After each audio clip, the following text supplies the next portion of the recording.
Good morning. I think I've been set up this morning by all our speakers so far. If I'm going to be upbeat, and I will be, I also caution you, we have challenges as well. We're going to talk about those, but the thing, when I get to the Central New York numbers that we'll be looking at, the word that comes to mind the most to me today is traction. Traction. It's something we can all appreciate in January in Central New York. We know how hard sometimes it is to get that traction.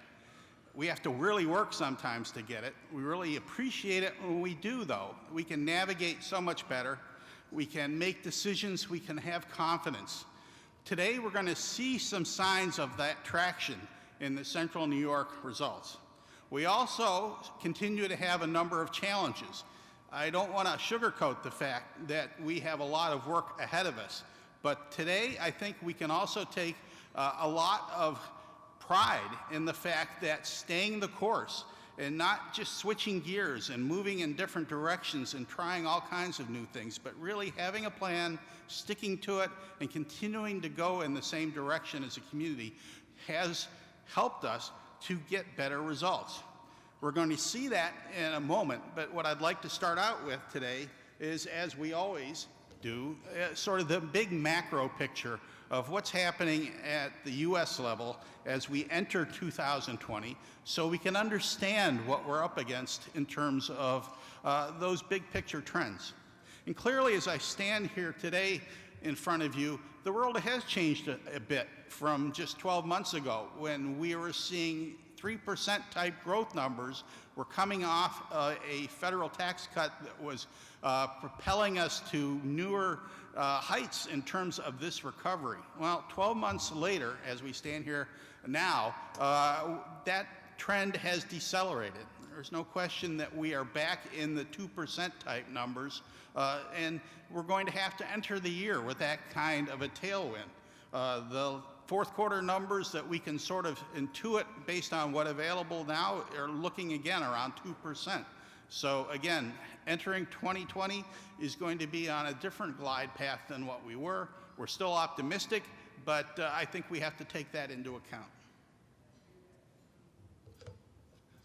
The biggest headwind that we have navigated through over the course of the last 12 months to get to where we are today has really been something that we've seen repeatedly in the business press and elsewhere, the trade issues around the globe, particularly issues of tariffs between the U.S. and China.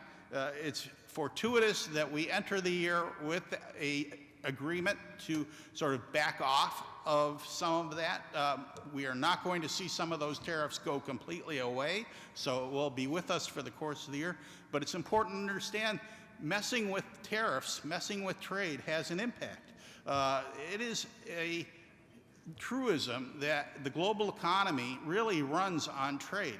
About 30% of GDP globally is based on sending goods and services to your trading partners.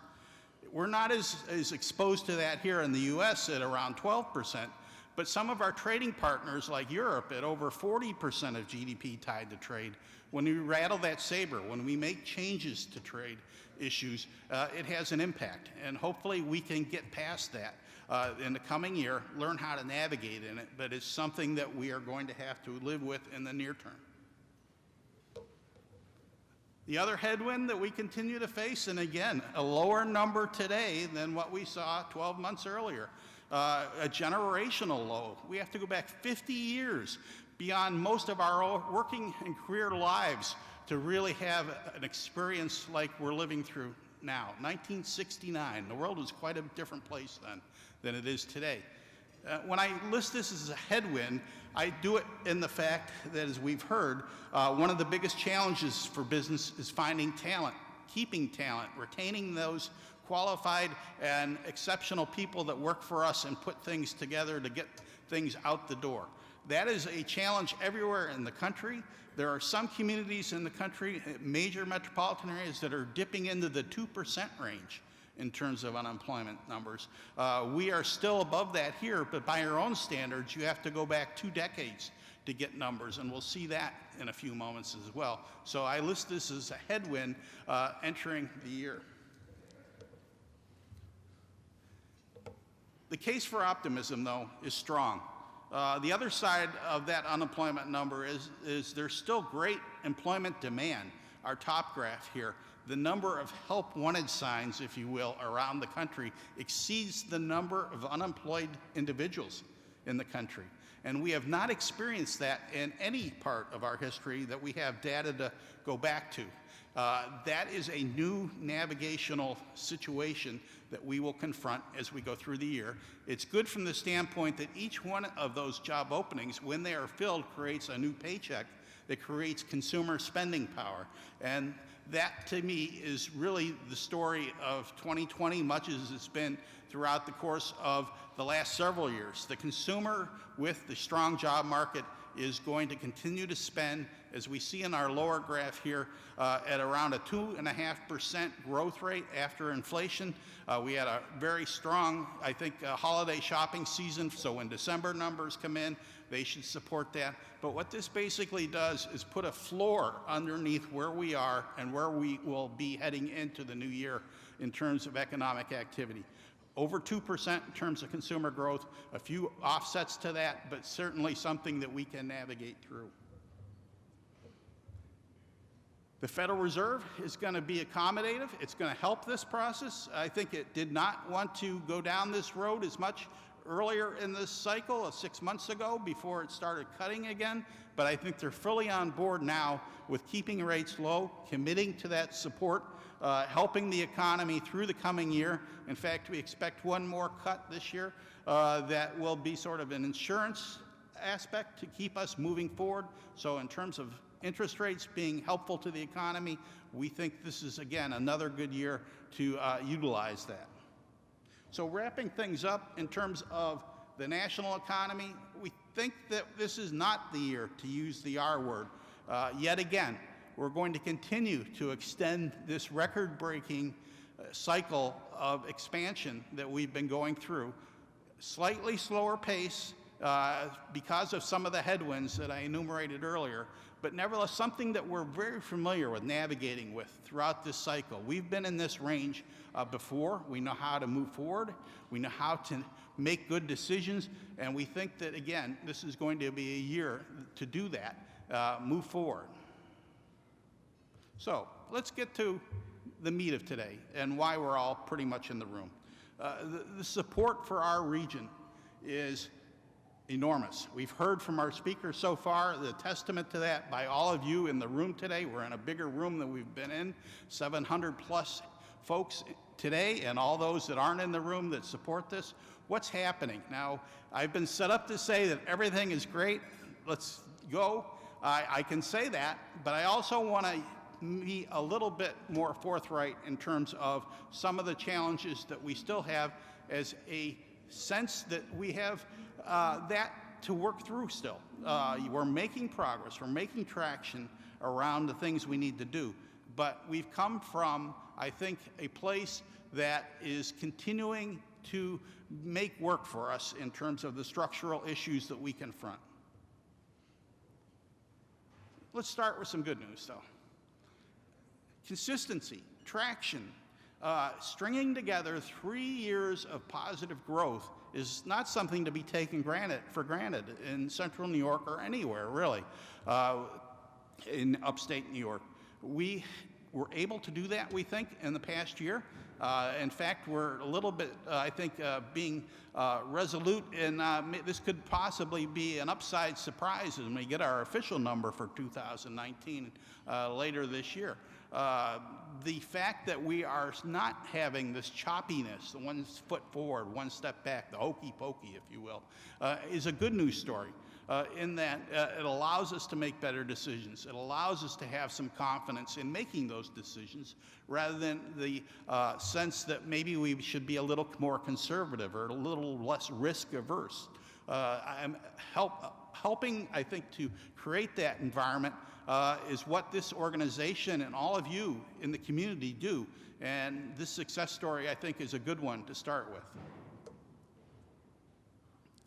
That said, as an economist, I don't want to oversell the fact that the U.S. economy, given some of the benefits that it naturally has, is continuing to propel at a different pace than we are.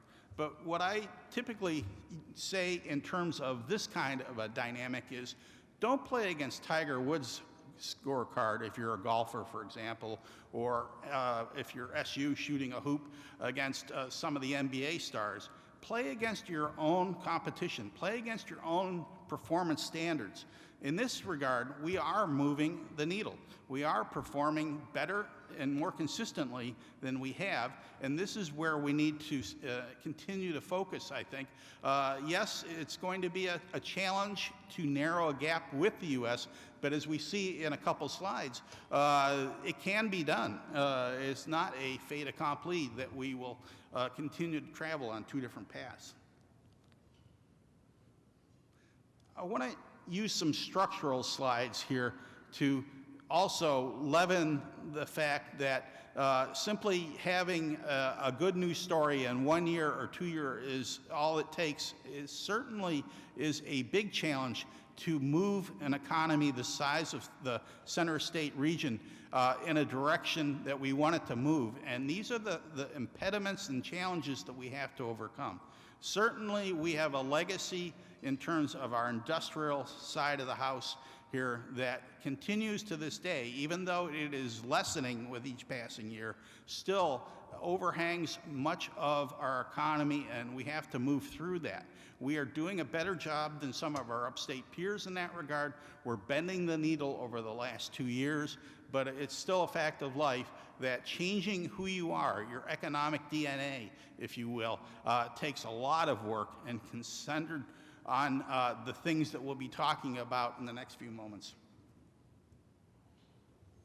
It's also important to understand that even though we're seeing improvement in pockets of our population number, the Lieutenant Governor mentioned the millennial growth that we're seeing here in central New York. That's extraordinarily encouraging to have young, vibrant, and recent graduates sticking around, adding their talents to our community. But we're also seeing other parts of our region that were not addressed in terms and are still leaving to some degree. We have to confront that. We have to make our planning around that. And it's important to understand that this is a long-term challenge that we all know.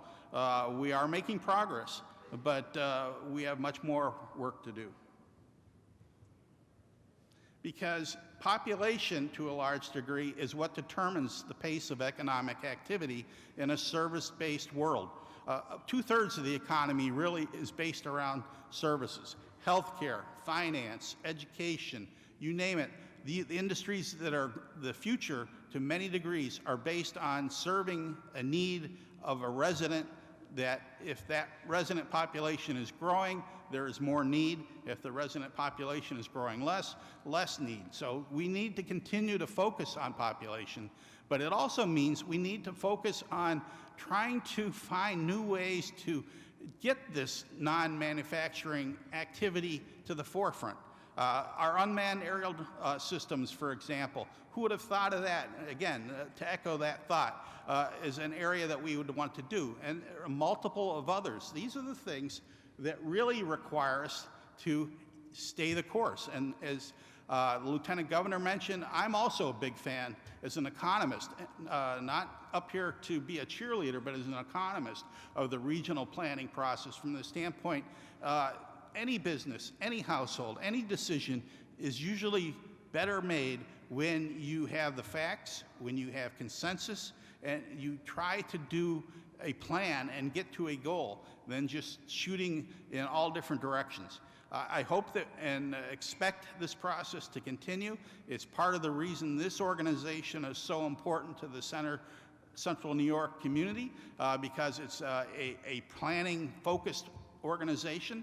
All of you can participate in that, and I think, again, it's critical to what we're going to see next, which is that traction story.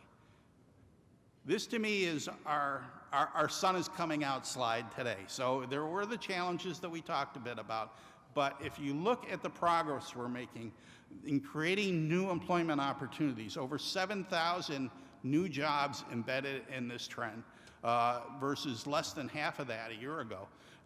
We are making progress, and we have to continue to move this forward.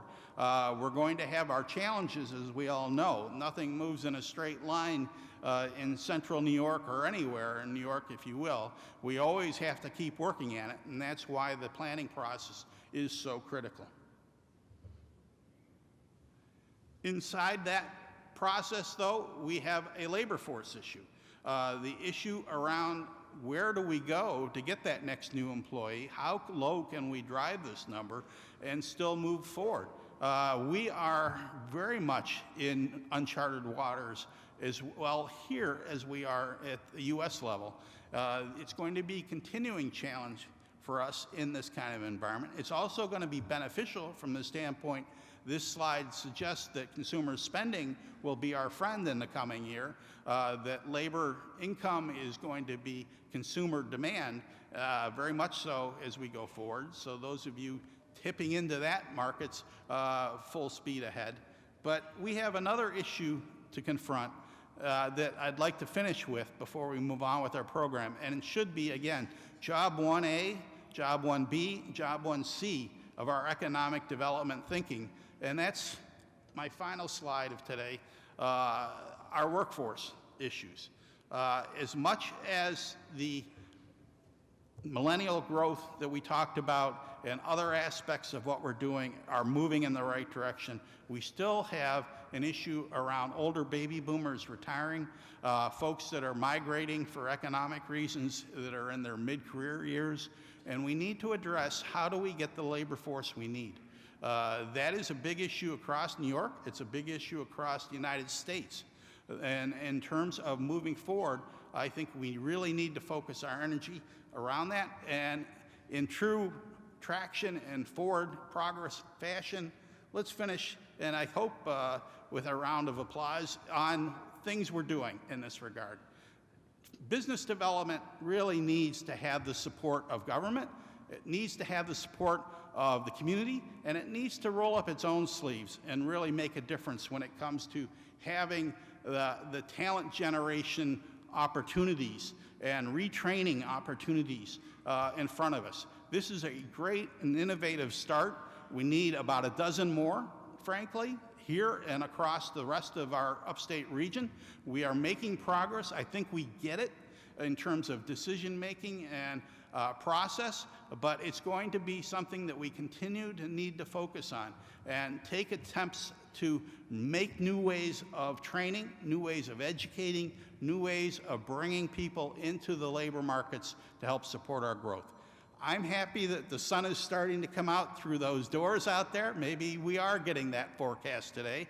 We're making progress. That's the lesson that I'd like to leave you with today as an economist, and also as a member of the upstate community. Wish us all luck that we are continuing to move on the path that we're on. With that, I will end today, and hopefully all of you will continue to see that bright sunshine as we leave today and go forward. Thank you very much.